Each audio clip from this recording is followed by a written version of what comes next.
Yo voy a hablar de la clasificación sísmica que está incorporándose en la norma 2369, ¿ya? Entonces, esta norma, 20 años costó en que se actualice, o sea, literalmente, porque es del 2003, y ahora el 30 de marzo del 2023 apareció esta publicación como normativa chilena, en la cual es importante destacar que hoy día estamos en una nebulosa, porque legalmente sigue siendo parte de la Ordenanza General de Urbanismo y Construcción, la del 2003. Y si bien salió una actualización de esta norma, tiene que firmarla el presidente para que pase a ser parte de la ordenanza, y ese trámite está en proceso y aún no ha sido concretado, materializado. Por lo tanto, hoy día estamos en un limbo porque están las dos normas activas. Una es parte de la ordenanza, por lo tanto pesa más, y la otra está publicada y está en proceso, como les contaba. Yo quiero aclarar que yo voy a hablar de la norma industrial 2369, pero exclusivamente desde el lado de la geotécnica, la clasificación de suelos y cosas relacionadas con la exploración y todo lo que es geotécnica. No voy a entrar en el tema de los R, de los cortes máximos y un montón de cosas que probablemente después se va a hacer algún conversatorio porque da para mucho. Quiero partir por esto que es el alcance de la normativa. ¿A qué atenerse con esta norma? Esta norma establece los requisitos para las estructuras que son nuevas, no para las antiguas. Acá dice, me da mucha lata tener tanto texto, pero en mis presentaciones nunca lo hago, pero acá no me queda otra porque es una norma. Pero les quiero leer esta parte. El diseño de las estructuras de instalaciones industriales nuevas, ya sean livianas o pesadas, ¿ya? Entonces son las nuevas, las antiguas no aplica esta norma. El campo de aplicación incluye las estructuras de bodegas y en general todos los recintos de uso industrial. Es decir, todo lo que está relacionado con industria está abarcado por esta nueva normativa, ¿ya?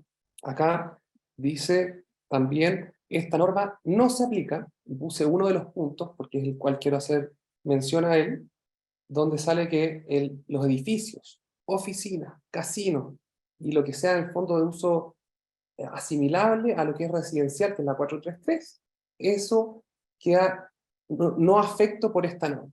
Es decir, por ejemplo, si tenemos este gran galpón acá, esta bodega, y tenemos esto, no sé si alcanzan a ver mi mouse, pero tenemos esto que está en color azul, celeste, que es una instalación que es para abastecer lo industrial, pero está lo suficientemente alejada de la industria, y es una oficina, un restaurante, algo anexo a la industria. Y como está lejos, efectivamente, eso se puede diseñar con la 433 y no de acuerdo a esta normativa. Otra cosa que es importante mencionar es que para todos los efectos de la geotecnia propiamente tal, hay que considerarlos como sea la licuación, deslizamientos de tierra, etcétera, etcétera, efectos topográficos, todo eso en el fondo sí hay que atajarlo y sí hay que analizarlo y estudiarlo, y no está cubierto por el texto de esta normativa. Cambios en la zonificación sísmica. Este es un punto que quiero abordar porque acá está nuestro mapa de Chile, con las zonas 3, 2, 1, tal cual está la norma de hace 20 años atrás, y estos límites de estas líneas en el fondo hay que ser muy criterioso porque no están georreferenciadas. Entonces, en las zonas donde uno está en el borde, hay que ser criterioso y adoptarlo de acuerdo a la mayor información que uno tenga. Pero esta norma 2369, la de marzo de este año, abarca con mayor detalle muchas ciudades. Entonces, por ejemplo, acá en la mano izquierda mía, zona 3, 2, 1, partía con la cuarta región. Y de ahí hacia el norte no aparecía nada más que el mapa. Y ahora, en esta nueva norma, nosotros tenemos acá la zona de Coquimbo hacia el norte, donde está la zona 3, zona 2 y zona 1, donde está mucho más abarcado, y por ejemplo, no sé, San Pedro de Atacama está en zona 1, y Calama está en la zona 2, y así en el fondo está bien definido lo que son las ciudades hacia el norte. En la región metropolitana, pongo este caso, al fondo fíjense ustedes con todo el detalle que conlleva, no voy a mostrar todas las diferencias respecto de la norma anterior, pero por ejemplo Padre Hurtado, que es una locación donde quizás hace 20 años no había tanto desarrollo como es hoy en día, por lo tanto ahora en la región metropolitana se incluyó lo que es la comuna de Padre Hurtado. Séptima región, Talca. Talca. Acá Talca está en el mapa, ya en este círculo rojo que yo les muestro, y para mi gusto incluso está medio dividido, está en la zona 3 y en la zona 2, y ahora en vez de estar como estaba en la tabla de la norma antigua, Talca está en la zona 3. Visualmente yo habría dicho zona 2, no sé ustedes, está medio dividido. Ahora es zona 2, definitivamente. Zona 2 es Talca. Romeral, Romeral era zona 3, perdón, zona 2, y ahora Romeral es zona 1. Entonces hay que ser bien cauteloso porque esta norma tiene algunos cambios que son importantes, porque la zona sísmica es algo que es clave para el diseño de los proyectos estructurales. Osorno. Osorno, pongo este caso porque Osorno en el 2003 estaba, fijémonos acá en el mapa, esta orejita, estaba más o menos en esta zona, y uno tenía que ser muy acucioso para tratar de ver en qué zona estaba, si estaba en zona 3 o en zona 2. En el 2009, en la 433, la actual, peor aún, Osorno está al medio. Osorno está justamente cruzando el borde entre la zona 3 y la zona 2.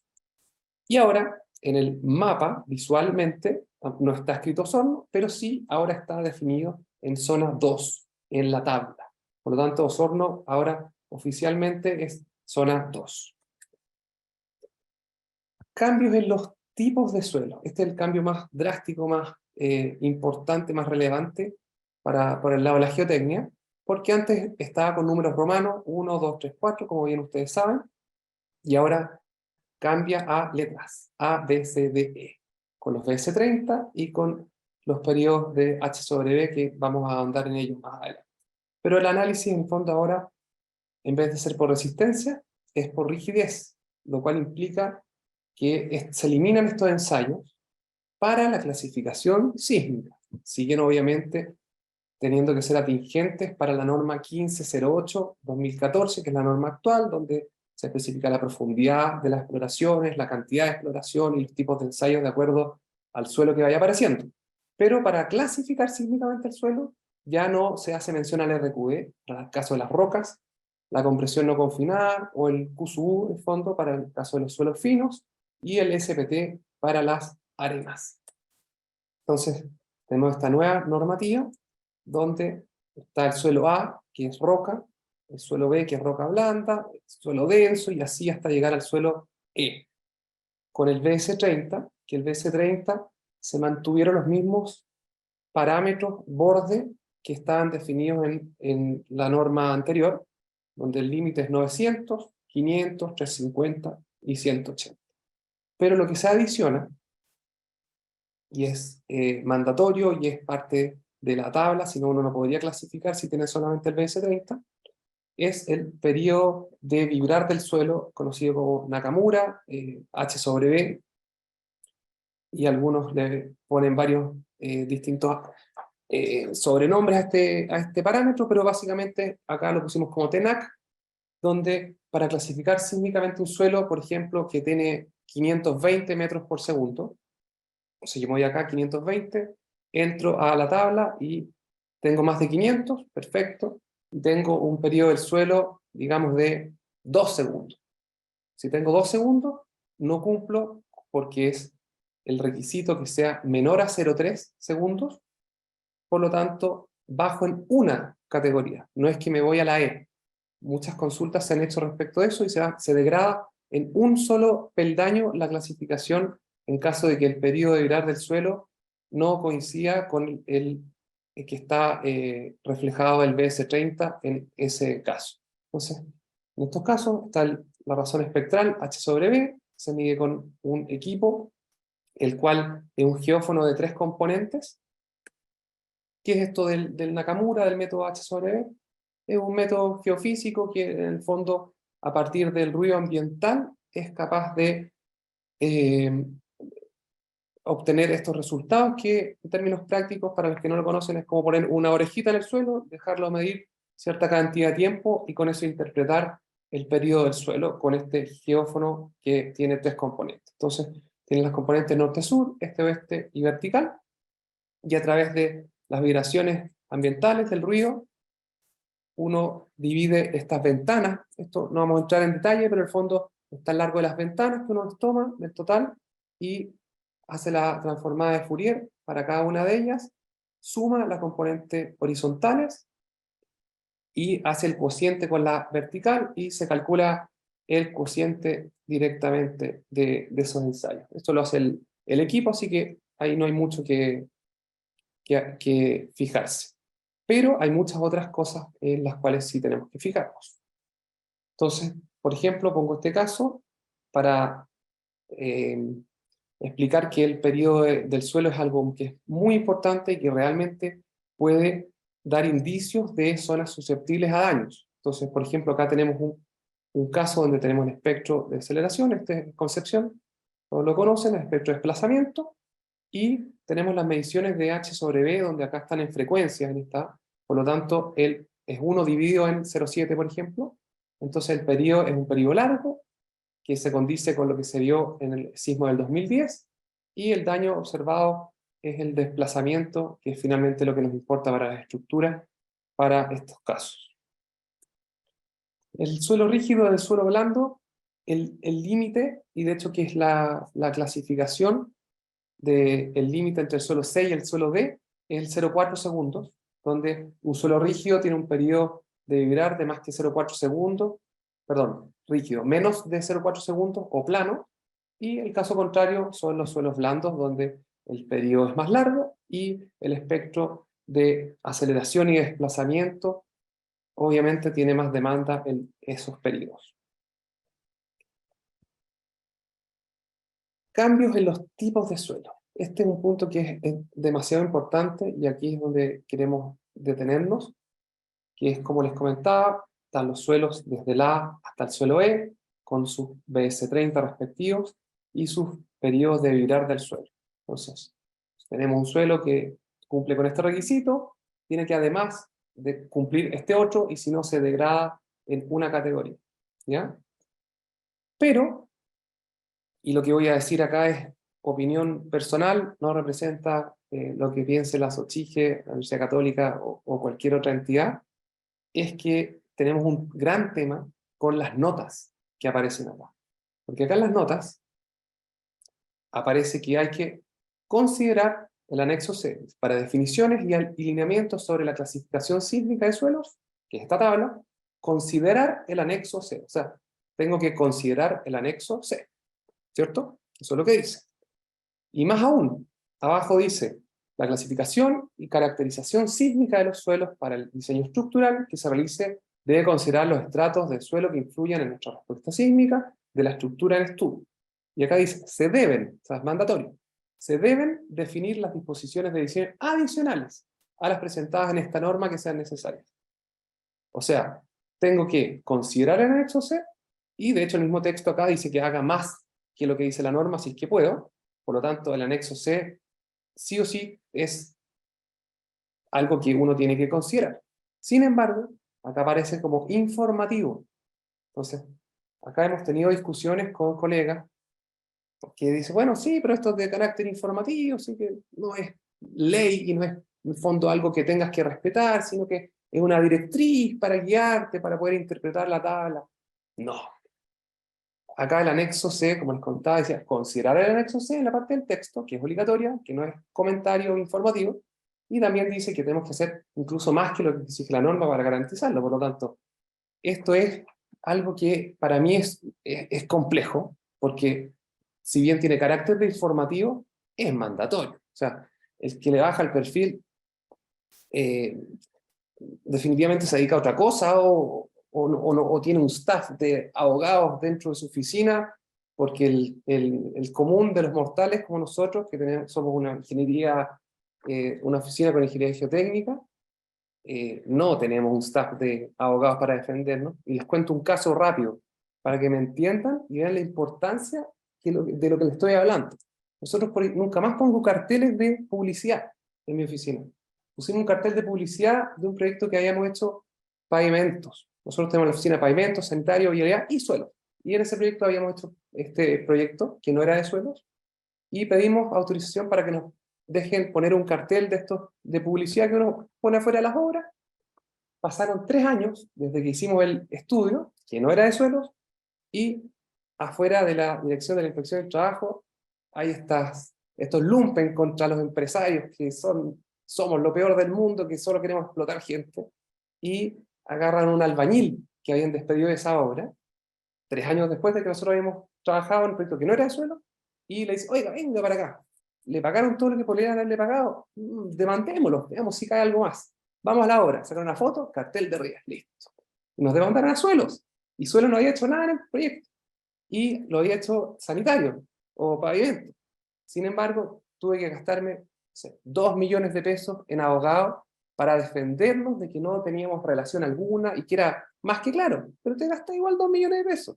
Si acá no respetan esto que les estoy contando, que está de informativo, por lo menos van a gastar 40 millones de pesos en abogados, porque es algo que anda a explicarle al juez que es de carácter informativo. Yo mismo, al fondo, que soy usuario de esta norma, es lo que les estoy contando. Necesito el anexo C mandatoriamente para todo lo que les voy a explicar para adelante también, pero esto de informativo, para mi gusto, no tiene nada.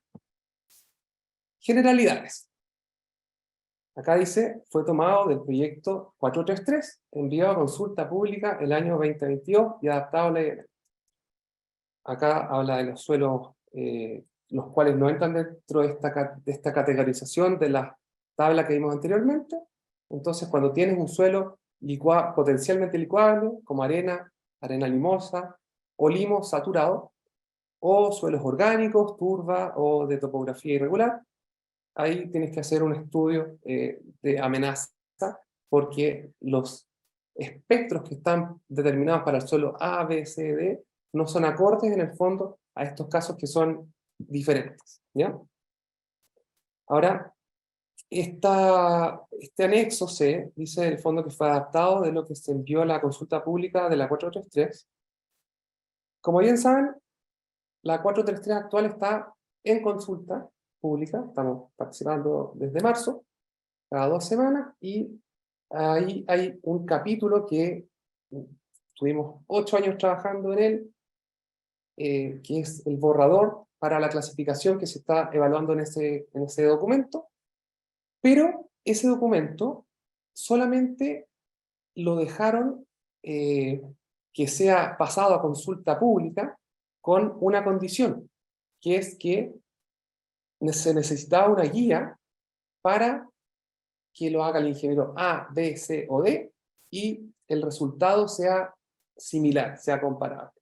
Porque hoy día lo que nosotros pusimos en ese borrador es que se guíe por el criterio Sésame, por ejemplo, para el H sobre B, para la razón espectral H sobre B, ocupa el criterio Sésame. Pero ese en el fondo es un paper, entonces no podía nombrarse eso en la norma. Entonces es por ello que estamos trabajando en un proyecto FONDEP que es una guía de caracterización dinámica de los sitios, que va a ser el anteproyecto de la norma. Por eso sí pasó a norma, a consulta pública, porque dice anteproyecto norma XXX, que es lo que les estoy ahora contando, donde es la obtención de parámetros de S y T0 basado en técnicas de onda superficial para la clasificación sísmica de los sitios, ¿ya? Entonces, ese proyecto lo estamos trabajando acá, está nuestro director, Esteban Sáez, Gonzalo Montalva, Felipe Leighton, César Pastén, Juan Carlos Tignao, yo y Oscar. Entonces el Ministerio de Vivienda y Urbanismo, a través de la DITEC, formó este proyecto de anteproyecto de norma donde, acá está, en fondo es una guía que unifica el estado del conocimiento en un solo documento para concretar la transferencia hacia el mundo profesional. Prepara las bases para las futuras evoluciones que puede tener la normativa, y los desafíos son En el fondo, que lo que les estoy contando, que alguien pueda agarrar esta guía, medir el BS, y agarrar esta guía y interpretar el H sobre B, para no tener diferencias en la interpretación de estos resultados que son tan relevantes para la clasificación sísmica. Acá en esta imagen muestro una campaña donde fuimos al sur de Chile. Acá hay, en cantidad de plata, hay un Ferrari acá tirado en el suelo en cantidad de equipos que fuimos ahí, en el fondo de la Universidad Católica, la Universidad de Concepción, el Centro Sismológico Nacional, en el fondo todos pusimos los equipos que teníamos disponibles, hicimos una campaña donde acá muestro a Juan Carlos para que vean que no solo los alumnos estaban trabajando, los profesores estaban ensuciándose las manos, pegándole al mazo a la zona, a la masa para medir el activo. Acá están los alumnos. Este es un terreno, por ejemplo, en Valdivia, que elegimos un caso particular que era importante de estudiar y de poder explicar en la guía qué hacer en estos casos atípicos o en los casos normales o en todos los casos, porque es algo que es demasiado relevante, el resultado, cómo puede variar de un 7 a 8 si no se hace de la manera correcta. Acá voy a hablar de los cambios en la exploración, porque hay un punto que acá es muy relevante, que es que la clasificación requiere como elemento básico conocer la estratigrafía de los primeros 30 metros. Es por ello que en el fondo acá hay que hacer un sondaje de al menos 30 metros para poder clasificar sísmicamente un suelo, ¿ya? Y ese sondaje tiene que ser desarrollado cumpliendo la norma 3364, que es la norma para poder hacer los ensayos de penetración estándar uniformemente y a todos les dé el mismo resultado, para suelos arenosos, limosos, arcillosos. Es decir, para todos los suelos menos las gravas y las rocas. Pero como uno no tiene la bolita de cristal, tiene que cumplir la norma 3364 para poder hacer el estudio, para que después pueda ser usado como input para la clasificación sísmica de los suelos.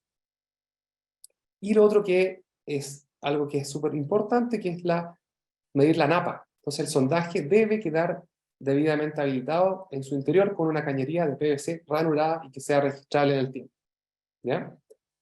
El problema es que esta adaptación de lo que trabajamos nosotros es que acá no hay excepción por tipo de estructura. Nosotros en el fondo, este fue sacado de nuestro borrador, en el cual los que participamos en esa norma, la verdad es que no nos consultaron esta parte. Entonces, esto fue adaptado sin haberlo conversado previamente, y hay algunas cosas que hay que conversarlas. Por ejemplo, esto. Nosotros, por ejemplo, exigimos el sondaje mandatoriamente, como vieron en el texto anterior, para todo, menos, obviamente, para una casa de menos de 500 metros cuadrados, más de 2 niveles, y con una altura menor a 8 metros. O para conjuntos de loteos sociales, etcétera, en el fondo conjuntos de vivienda, donde tenga el terreno menos de 8.000 metros cuadrados, menos de 2 niveles, y que sea menor a 200 metros construido.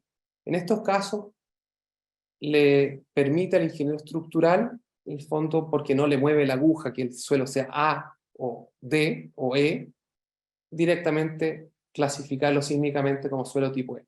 Obviamente, sigue siendo necesario cumplir la norma 1508, donde se determina la cantidad de exploración, la profundidad de la exploración, los tipos de ensayo, etc. La 1508 siempre. Pero en estos casos, en el fondo, no exigimos hacer sondaje. A diferencia de acá en el fondo entra el galpón de 200 metros cuadrados o un gran megacentro o lo que corresponda. Cambios en la exploración, seguimos aquí recorriendo un poquito la normativa. En el fondo, como les conversé, está el BC30 y el periodo viral del suelo, y acá dice cómo se puede medir el fondo. Se puede medir mediante downhole, dentro del mismo sondaje, como el sondaje es mandatorio, aunque está en el informativo, pero es por ello que el fondo esto fue redactado de esa forma. El downhole, crosshole, sonda de suspensión, utilizando los sondajes, o también es posible obtenerlo del perfil BS de las ondas superficiales, con el SPAC más W, etc. Y acá dice el REMI. El REMI antes salía dentro de este mismo paquete. El REMI hoy día, lo que intentamos poner ahí en ese texto era que no se recomendaba hacerlo. Y acá, en el caso que se utilice el REMI, se debe hacer una medición con una fuente activa. Y el REMI no es con fuente activa, por lo tanto, tendrías que hacer REMI y al lado hacer un activo y cruzar la información. Por lo tanto, es una forma elegante, en el fondo, de que se deje de usar el REMI. Esa es la verdad. Y el perfil de ondas tiene que ser contrarrestado y reportado en paralelo con la estratigrafía obtenida del sondaje. Es decir, ¿qué información tiene que estar disponible en esta normativa? El periodo del suelo, el perfil del BS, en los primeros 30 metros, y el sondaje. Entonces, por ejemplo, yo les muestro este caso para que vean la importancia del sondaje. El sondaje, acá el perfil, uno hace el BS30, lo hace el ingeniero ABCD, y la verdad es que probablemente les dé algo muy similar. Pero el perfil, no el BS30, el perfil en el cual los primeros 30 metros son desarrollados, es importante poder calibrarlo con el sondaje. Por ejemplo, en este caso, está la grava se corta, y luego vuelve a aparecer la grava acá al final del sondaje. Entonces, es por ello que se pudo contrarrestar y reportar el perfil de acuerdo al sondaje y el Nakamura. Otro caso, donde que esto pasa en la IRL, hay dos pics. Entonces, como yo tengo el perfil de BS30 calibrado con el sondaje, yo obviamente acá en el fondo puedo ver que el perfil del BS cuadra con el sondaje, ese es el perfil que tengo, y con eso me da luces a cuál de los dos pics hacerle caso. Obviamente acá es un periodo corto, por lo tanto acá está frecuencia, y el pic que debo usar para clasificar significativamente el suelo es este. Pero si no tuviese el sondaje, quizás ¿qué perfil tendría? Y podría confundirme a tomar uno o el otro pic. Eso es lo que les quiero transmitir. Y hay otros casos simples donde en el fondo hay un pic, hay un perfil y hay un sondaje y todo cuadra, y no hay que tomar mayores decisiones respecto de qué discernir. Entonces, conocía la estratigrafía del subsuelo con el sondaje y el perfil de BS, paso a calcular el BS30, que es lo que les comentaba. En el caso, que es la misma fórmula de siempre, en el caso que se encuentre roca o material con BS más que 900 a una profundidad menor dentro de los primeros 30 metros, el parámetro de BS30 se debe calcular considerando solo el terreno existente hasta dicha profundidad. Y acá es la única parte del texto en la cual en el fondo se dice qué hacer, porque dentro del texto, no la parte informativa, dentro del texto dice el periodo de Nakamura nomás. Y acá en el anexo dice en el fondo lo que les voy a contar, que para suelos planos, para suelos rígidos es plano o es de periodo corto, y las amplitudes cuando son mayores a 2 se considera que el periodo es predominante, si no es un periodo plano, y se requiere un mínimo de 5 mediciones de al menos 30 minutos de medición, 5 de 30 minutos es lo mismo. Y se debe justificar técnicamente el periodo que se reparte en cuestión, y se debe tomar en el fondo el más conservador en caso de tener discrepancias. Entonces, es por esto que es tan importante la guía que se está haciendo, este anteproyecto de norma, el que les mostré de las campañas que estamos desarrollando, el que está dirigido por el MIMBU y por la ITEC, donde se va a decir cómo hacer esto, porque acá hay casos simples, ¿no? En el fondo, la amplitud es menor que 2, perfecto, plano. Acá la amplitud es clara, un periodo preciso, más que 2, impecable, pero pasan estas cosas. Entonces, hoy día con esta norma, que ya es norma, ¿qué va a hacer la gente cuando tenga esto? ¿Qué hace el usuario? No está la guía todavía publicada, estamos trabajando en ello. Y también cuando tienes estos cototos en el fondo, que son estos casos en los cuales no es clara la frecuencia predominante. Entonces, es por eso que es tan relevante tener la guía para poder tomar estas decisiones. Cambio en la exploración. Aquí yo les quiero contar, en el fondo estos son los parámetros que dependen del tipo de suelo, pero fíjense esta nota. Esta nota es clave. Para todos los suelos que son D o E, no hay espectro.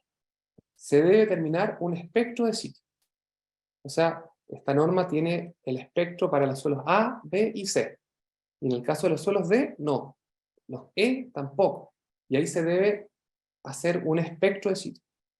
Y en el caso del suelo D, te permite al menos usar el R igual 1 y te deja no hacer un espectro de sitio. ¿Qué es un espectro de sitio?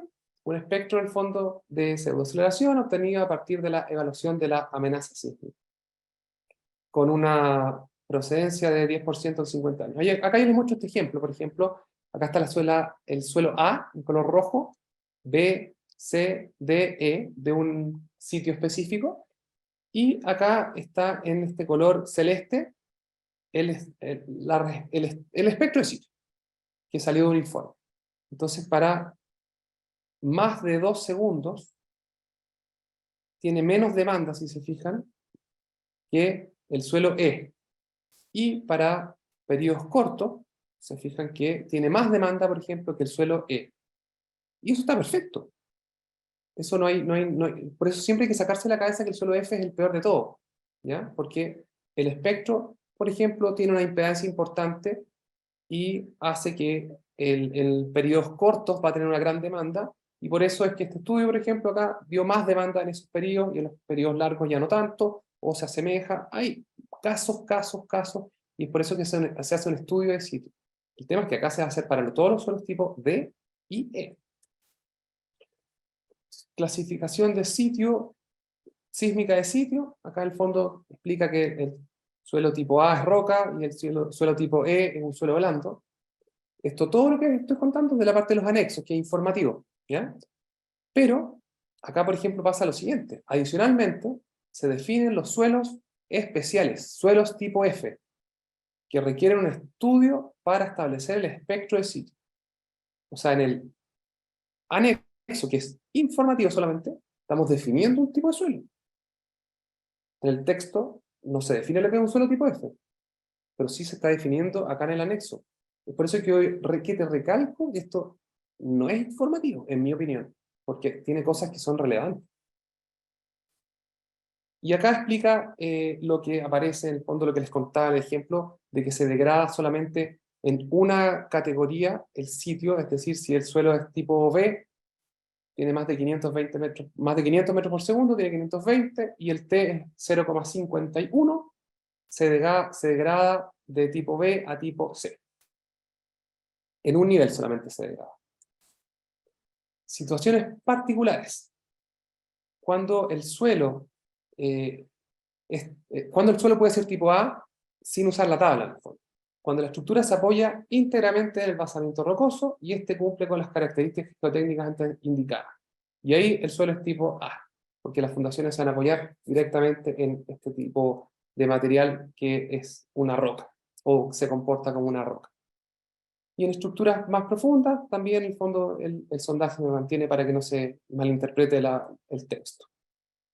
Yo acá en el fondo les muestro de la forma más gráfica la información que tenemos en la oficina respecto a los suelos en Chile. Entonces el BC30 tenemos, me tapa la pantallita del Zoom, cerca de 2.200 sitios donde hemos medido al menos un perfil de BS30, 750 sitios donde hemos hecho al menos un sondaje y casi 1.000 sitios donde hemos medido el periodo del suelo, ¿ya?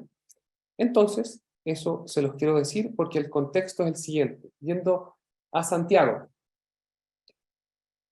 con esta información que les cuento, en los sitios con periodo más que 0,4 segundos, que están de color amarillo, y en color celeste los que tienen un periodo corto, plano, que es menos de 0,4 segundos. Entonces, ¿qué les estoy mostrando acá? Que en todos los puntos amarillos, todos estos puntos amarillos, son suelos que son D de dedo o E de España. Por lo tanto, no tienen, cuando ocupen esta norma 2369, no tienen el espectro. Entonces, en todos estos puntos de estas zonas, que justamente son las zonas industriales, Licura, Recoleta, cerca de Enea, toda esa zona, Pudahuel, no van a tener espectro, van a tener que en todos estos casos hacer estudio de sitio, en el caso de los suelos E, y en el caso de los suelos D, donde no quieran ocupar R igual 1. Entonces, es así de relevante esa nota que aparece en esa tabla que les mostré. Acá les quiero contar, el fondo, esto está comparado con el decreto 61, pero es lo que tiene letra contra letra. Por el decreto 61 hoy día, esto es la clasificación de los suelos que tenemos en esa zona, y ahora con esta nueva normativa, 2369, en el fondo tenemos suelos E, todos estos puntos que son amarillos, y suelos D, todos estos que son de color celeste. Lo mismo en Concepción, quedan prácticamente todos los suelos que no son F, son E o algunos D. Viña del Mar, acá muestro el fondo el sismo del 2010, y voy a mostrar estos tres mapas en detalle, porque también pasa la misma situación.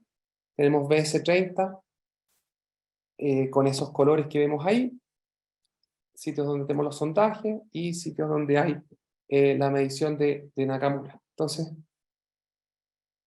acá podemos ver que en esta nomenclatura, por ejemplo, 0,8 y 1 segundo es en color amarillo, que es la zona baja acá de Viña del Mar, donde para el sismo 8,8 y 8 tuvimos una demanda importante en periodos relativamente largos, y los daños efectivamente hubieron en las zonas de periodo largo. Es por eso que en el fondo el Nakamura cuadra con lo que uno espera como respuesta del sitio cuando venga un sismo.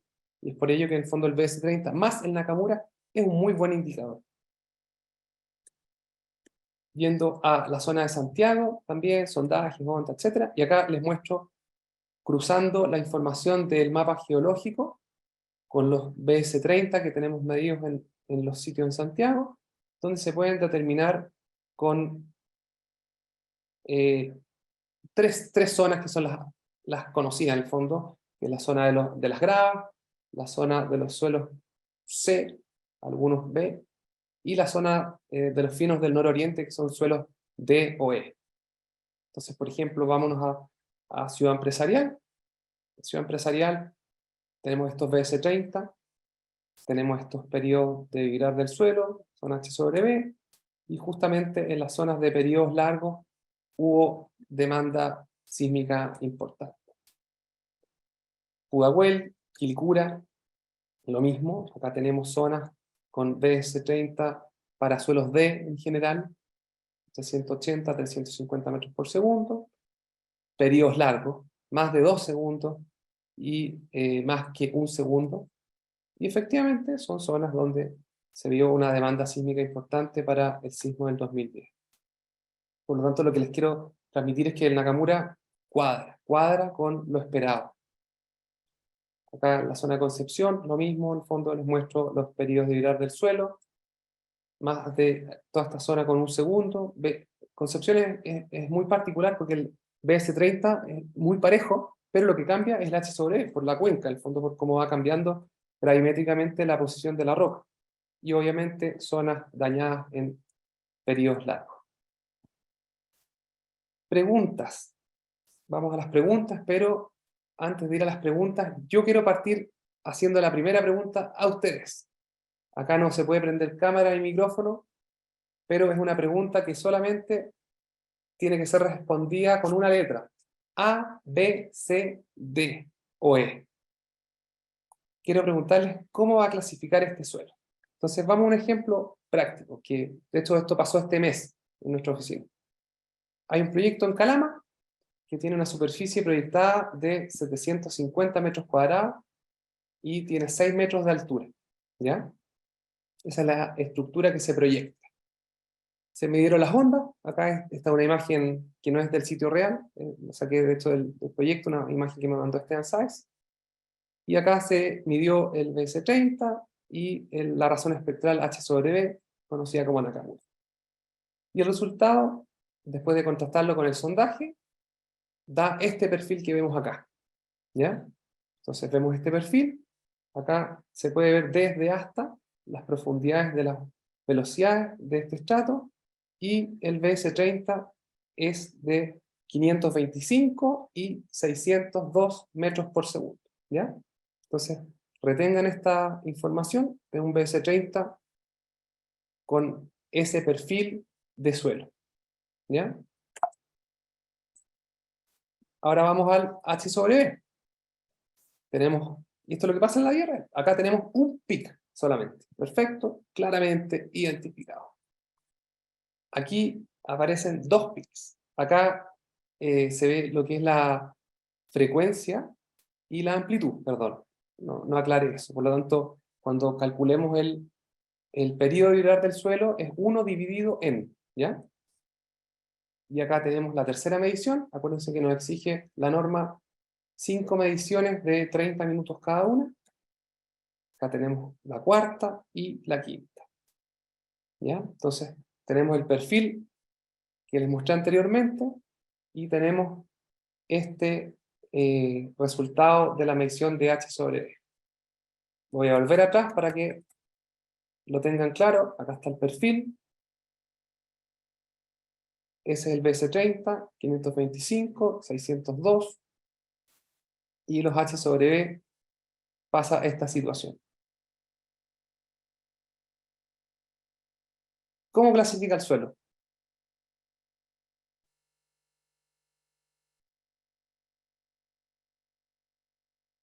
Es un juego acá, si responda nomás. Nadie está respondiendo. No.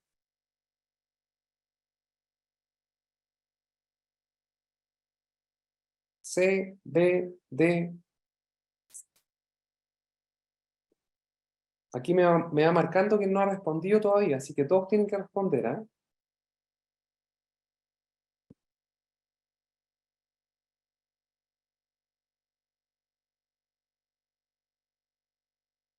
C, C, C.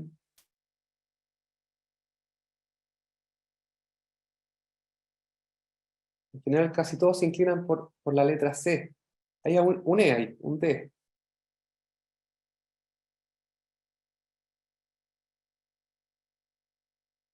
Te muestro de nuevo el perfil, si quieren. Alguien me pregunta el perfil de nuevo.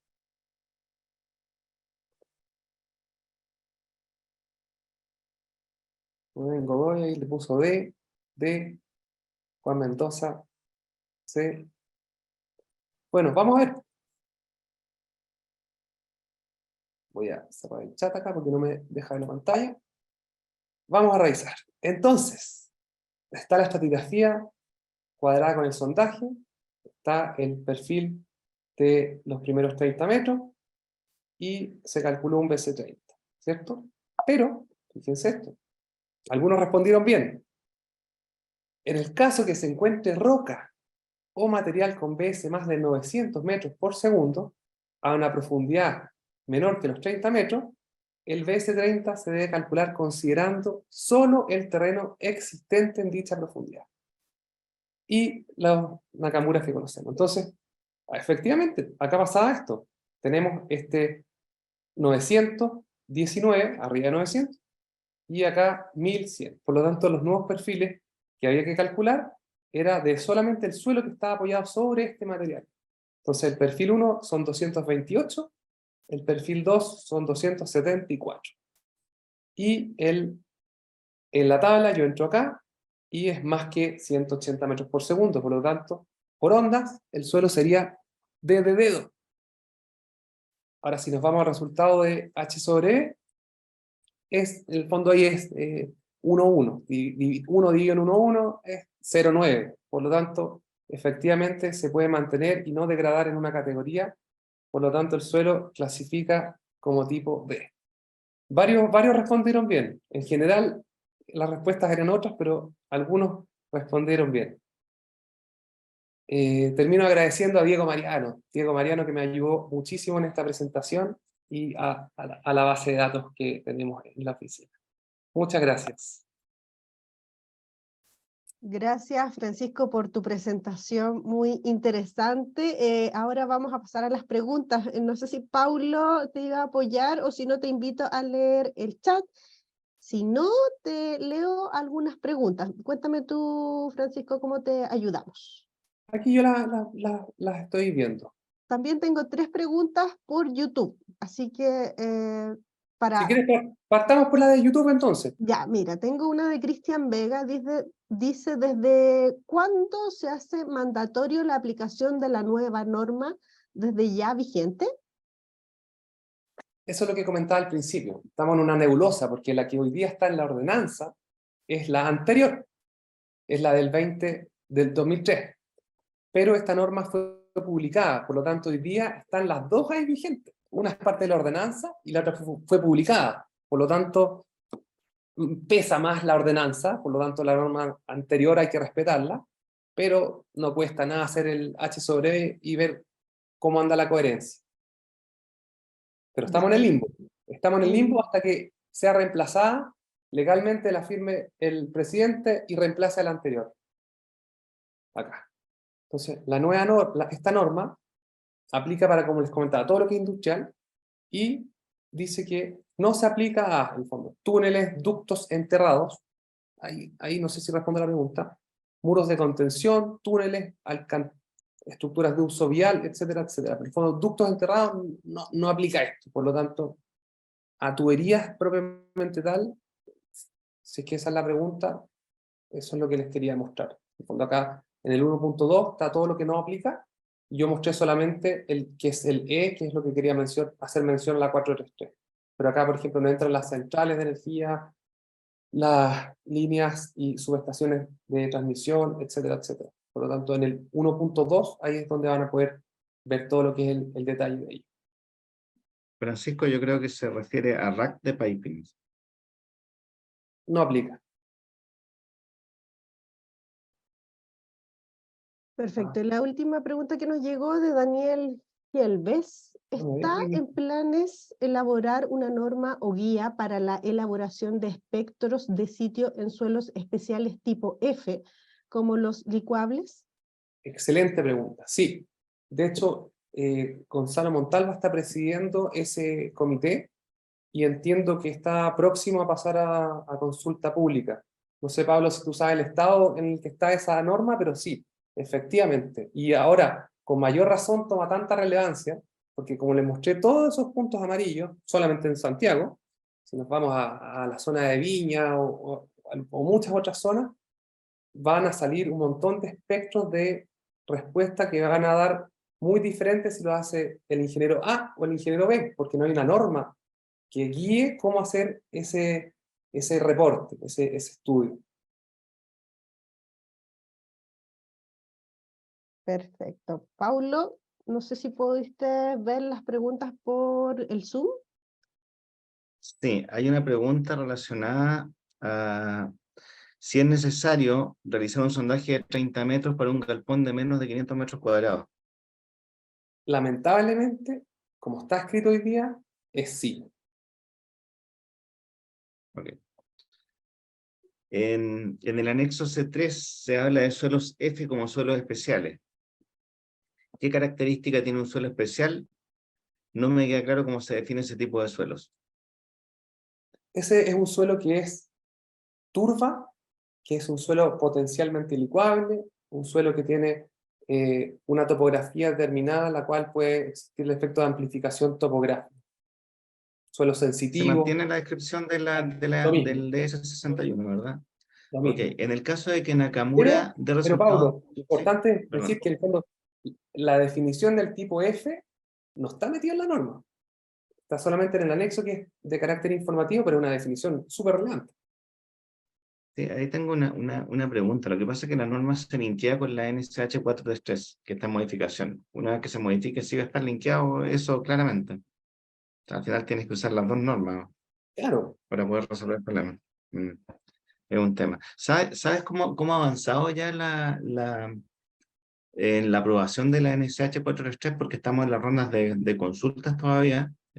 Bueno, sí, hay varios que estamos trabajando ahí. Yo creo que no me sé el número, pero seremos unas 50 personas.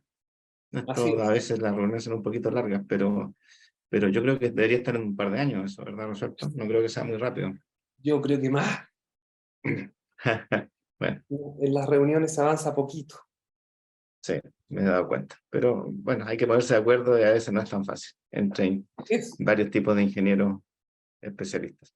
Bueno, en el caso de que Nakamura dé resultados diferentes en las direcciones horizontales, ¿qué se debe hacer? ¿O solo se estudia en composición de las dos componentes? la norma hoy día no lo define. Así que no, la Perfecto. respuesta sería no lo sé. Pero en realidad sí sé, porque justamente estamos participando con el grupo que les contaba en esta guía para hacer un documento para que cualquiera en el fondo pueda interpretar qué pasa cuando salen dos pics, qué pasa cuando tienes estos cototos, qué pasa cuando todas estas situaciones atípicas. Pero hoy día la que es norma, y va a ser parte de la ordenanza, si es que no se hacen algunas pequeñas modificaciones, no sé si esa es la palabra, pero hoy día no está normado. Así que va a ser a Perfecto. criterio o descriterio del ingeniero geotécnico. Y ojo con una cosa que es súper importante, que yo siempre la recalco. Si el ingeniero estructural no pide revisor de mecánica de suelo inscrito en el registro de los revisores, asume la responsabilidad completa del ingeniero geotécnico. Es decir, si hago el estudio y me salen dos pics y ese ingeniero lo interpretó erróneamente y el estructural lo usó nomás, y viene un evento sísmico o algo que te exija, para la cual es como pasarse una luz roja, si no te choca otro auto no pasó nada, pero si te toca un daño importante, el ingeniero estructural asume la responsabilidad del error que tuvo el ingeniero geotécnico si es que no pidió revisor de ese informe de mecánica de suelo. Perfecto. Bueno, voy a hacer dos consultas más en virtud del tiempo. Son un poco más largas. Yo agradezco todas las preguntas. Lamentablemente, yo creo que se las vamos a hacer llegar a Francisco a ver si nos puede ayudar con eso después. ¿Es posible subir de clasificación sísmica, o sea, de clasificación de tipo de suelo a través del HB? Subir, ¿Sí? ¿Modificar no, la clasificación? claro. No, ¿verdad? El fondo está en la tabla, está el BS30 y el H sobre E, pero primeramente uno entra por el BS30 y después mira el segundo parámetro en orden de importancia, que es el H sobre E. Bueno, esta pregunta me parece interesante, es de Frecia Rosales. Indica qué es lo que se considera como topografía irregular para que sea un suelo tipo F. Muy buena pregunta. No está definido tampoco. De hecho, en la consulta pública de la 433 se hizo un subgrupo para tratar de definir lo que entraría dentro de esa categorización. Porque si uno dice un 10%, por decirte, queda todo con viña, afecto a ello, y no es así. Y otros casos donde en el fondo está el borde de la playa, típico está la casa en el acantilado, pero está la casa mucho más retranqueada atrás, o está justamente pegado, y entonces hay casos y casos. Es súper, súper Además, ambiguo. hay problemas en las mediciones de B sub S y de S sobre D cuando uno se encuentra con esas condiciones que hay que tener en cuenta, que tampoco están definidas. Y yo me imagino que el proyecto nuevo está tratando de definir esas condiciones, por lo menos para no tener problemas durante las mediciones y que las interpretaciones sean más correctas. Claro, o sea, el resultado de esa guía tiene que ser algo práctico para que el usuario pueda, ¿qué hacer cuando tiene pendiente? Porque en la medición del BS está pensado para casos planos. ¿Qué hacer cuando en Nakamura tengo dos pics? ¿Qué hacer cuando tengo estos cototos de periodos no tan acuciosos? ¿Qué hacer cuando estás midiendo y tienes el mar ahí, con la ola pegando? Y así un montón de cosas que te pasan en el día a día, que tiene que tener alguna guía para que todos seamos capaces de interpretarlo de la misma forma.